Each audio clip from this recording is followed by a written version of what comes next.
क्यों ना सहारा रिफंड का एक पोर्टल तैयार किया जाए। यह मैं नहीं कर रहा हूँ, यह कह रहे हैं झारखंड के एक विधायक हैं प्रदीप यादव जी, जो सदन में कह रहे हैं और ये वित्त मंत्री को कह रहे हैं कि एक पोर्टल तैयार किया जाए ताकि सारा डेटा झारखंड में कितने लोगों का कितना पैसा जमा है वो एक पोर्टल के माध्यम से लोग आवेदन करें और सरकार के पास आए। आइए सुनते हैं कि वो क्या कर रहे हैं। इससे पहले आप लोग चैनल को सब्सक्राइब कर लीजिए यदि चैनल पर नए हैं। आइए देखते हैं प्रदीप यादव जी क्या कह रहे हैं। कि राज्य की भी ड्यूटी बनती है कि हम इन गरीबों के साथ मजबूती से खड़े हों, उन्हें हक दिलाने में, उनके निवेशकों के पैसे को वापस करने में। इसीलिए मेरे दो छोटे छोटे प्रश्न हैं। वैसे उत्तर में सारी चीजें अंकित की गई है अध्यक्ष महोदय कि आदेश पारित हुआ है।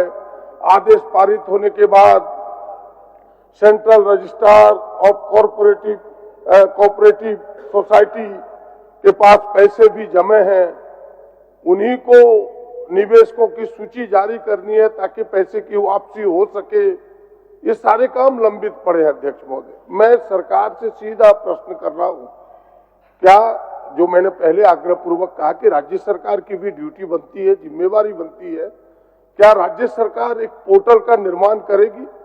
क्योंकि मुझे पता है कि इन्होंने एक टोल फ्री नंबर जारी किया है जो सफिशिएंट नहीं है।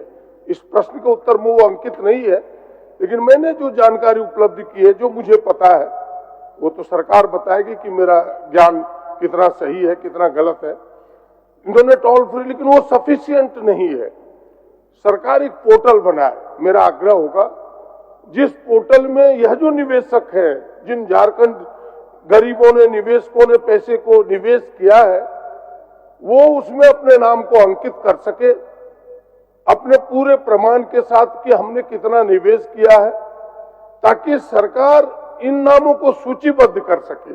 पहला मेरा प्रश्न है, क्या सरकार ऐसे करेगी? ये मेरा पहला प्रश्न है। सुना कि क्या कह रहे हैं विधायक जी। अब सुनते हैं हम लोग कि उसके जवाब में वित्त मंत्री झारखंड के राधाकृष्ण जी क्या कह रहे हैं। ध्यान आकर्षण करता प्रदीप यादव जी ने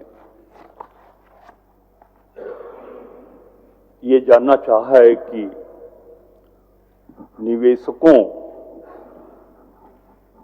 की जो राशि है और उस राशि को भुगतान कराने के संदर्भ में राज्य सरकार ने क्या दायित्वों का निर्वहन किया है। और आपने एक सुझाव भी दिया है कि इस तरह का पोर्टल राज्य सरकार के द्वारा बनाया जाए जिसमें जितने लोगों ने निवेश किया था उनका नाम, उनकी सूची आ जाए। मैं समझता हूं कि यही भावना आपकी। महोदय, मैं आपके माध्यम से माननीय सदस्य को यह जानकारी देना चाहता हूं कि सहारा इंडिया के विभिन्न कोऑपरेटिव सोसाइटी में झारखंड राज्य के निवेशकों द्वारा निवेशित राशि वापस करने एवं शेष भुगतान की जाने वाली राशि के संदर्भ में हम लोगों ने central registrar of cooperative society को कई बार पत्र लिखा है। महोदय, मैं उसकी जानकारी भी माननीय सदस्य को देना चाहता हूं कि एक तो 16/12/2022 पत्रांक भी है, 17/4/2023, 22 जून 2023, 15 दिसंबर 2023, 9 फरवरी 2024 और 30 जनवरी 2025। और ये हम लोगों ने, राज्य सरकार ने 6 पत्र लिखा है, लेकिन अभी तक उसका कोई जवाब महोदय नहीं आया है। हम फिर संबंधित संस्था को स्मारित करेंगे कि राज्य हित में आप वो सूचनाएं राज्य सरकार को दें। मैं थोड़ा आगे भी बढ़ के कहना चाहता हूं,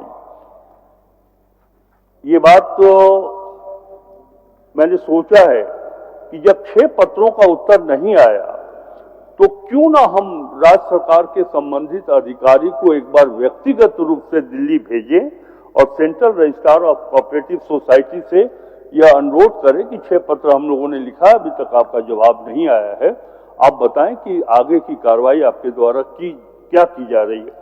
और एक चीज आपने ये जो जानना चाहा है या फिर जो सुझाव आपने दिया है, आपने ये जो सुझाव दिया है कि पोर्टल एक ऐसा सृजित किया जाए जिस पर सभी निवेशित अपने बारे में विस्तार पूर्वक कह सके। महोदय, मैं माननीय सदस्य को ये बताना चाहूंगा कि यदि राज्य सरकार के पास निवेशकों का कोई सूची नहीं है, तब हम ये प्रयास करेंगे कि इस प्रकार की व्यवस्था की जाए ताकि सभी लोगों के बारे में विस्तार पूर्वक जानकारी सरकार को भी प्राप्त हो। अध्यक्ष महोदय, मैंने सरकार को सहयोग करने का ही प्रयास किया। बिल्कुल बिल्कुल। मैंने ये कहा कि आपके पास सूची है नहीं, अगर सूची है तो सरकार कहे कि नहीं मेरे पास सूची उपलब्ध है, पोर्टल की कोई आवश्यकता नहीं है। इसीलिए हमने कहा कि आपने टोल फ्री नंबर भी दिया था जिसमें कुछ निवेशकों ने अपने नाम भी अंकित कराए होंगे टोल फ्री नंबर के माध्यम से, इसीलिए हमने कहा कि पोर्टल। और दूसरी बात, मैं भी वही बात चाहता हूं कि आप 2 सेक्रेटरी स्तर के नोडल पदाधिकारी नामित करें जो इस समस्या के लिए सीरियस हो, गंभीर हो और इस पर लगे। और मैं कह सकता हूं आपके दावे के साथ, जिस दिन सरकार 2 सेक्रेटरी स्तर के पदाधिकारियों के इस काम के लिए नामित करेगा और उनके कदम कोऑपरेटिव रजिस्ट्रार के यहां जिस दिन पढ़ना शुरू होगा, जो 6 पत्र आपने दिए, अगर 6 बार उनके यहां घंटी लोगों ने बजा दिया तो इस काम को आसानी मिलेगी, झारखंड के हक में दिला पाएंगे। ये मेरा विनम्र आग्रह होगा। और क्योंकि आपके नियंत्रण में है नहीं वो मुझे पता है, आपको भी पता है कि नियंत्रण भारत सरकार का है, लेकिन हम अपने हक में, क्योंकि आपने देखा होगा कि मुख्यमंत्री जी ने अब भी कई बार घोषणा किया कि सहारा इंडिया के निवेशकों को हम हक दिला के रहेंगे, यहां तक कि मैनिफेस्टो में भी इसे शामिल किया गया है। झारखंड मुक्ति मोर्चा गठबंधन की सरकार ने मैनिफेस्टो में भी डाला है।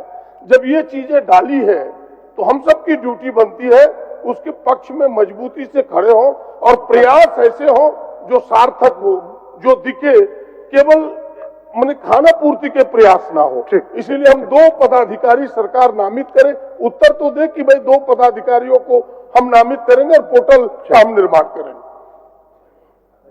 महोदय, एक मिनट महोदय, यद्यपि माननीय सदस्य ने किसी पदाधिकारी को नियुक्त कर केंद्र सरकार के संबंधित एजेंसी से बात करने का आग्रह नहीं किया था, इसके बाद भी आपकी भावना और जो हमारे सरकार की भावना है, हेमंत सोरेन जी की नेतृत्व वाली सरकार की भावना है कि जो निवेशक जिन्होंने पूंजी का निवेश किया वो पैसा दिलाना ये हम सबों की जिम्मेवारी है। इससे इतना तो स्पष्ट हो गया कि 6 पत्र लिखने के बाद भी कोई जवाब उधर से नहीं आया है। हमारे जो निवेशक हैं उन्होंने कितनी पूंजी लगाई है इसके बारे में हमारी कोई सूचना नहीं है, सारी सूचनाएं उनके पास है। हम उनसे मांग रहे हैं, उन्होंने नहीं जवाब दिया है, इसीलिए मैंने अपनी ओर से ये निर्णय लिया है। अब वो पदाधिकारी अधिकारी की संख्या 1 हो या 2 हो, 2 भी जाएंगे तो उतना ही प्रभावकारी होंगे, 1 भी जाएंगे तो उतना ही प्रभावकारी होंगे। मैं ये कह रहा हूं और मैं निर्देश भी दूंगा राज्य सरकार के संबंधित अधिकारी को कि वह जाएं और विस्तार से वहां से सूचनाएं प्राप्त करके लाए। देखा कि प्रदीप यादव जी का जवाब राधाकृष्ण जी ने किस अंदाज में दिया है और क्या क्या हो सकता है, क्या संभावनाएं हैं। जो भी हो, सहारा के जो जमाकर्ता हैं उनके फेवर में ही होना है। यदि आप चैनल पर नए हैं तो चैनल को सब्सक्राइब कर लीजिए ताकि सहारा से जुड़ी हुई जितनी भी जानकारियां हैं आपको फटाफट मिलते रहे रोजाना। आप चैनल पर आए, आपका धन्यवाद।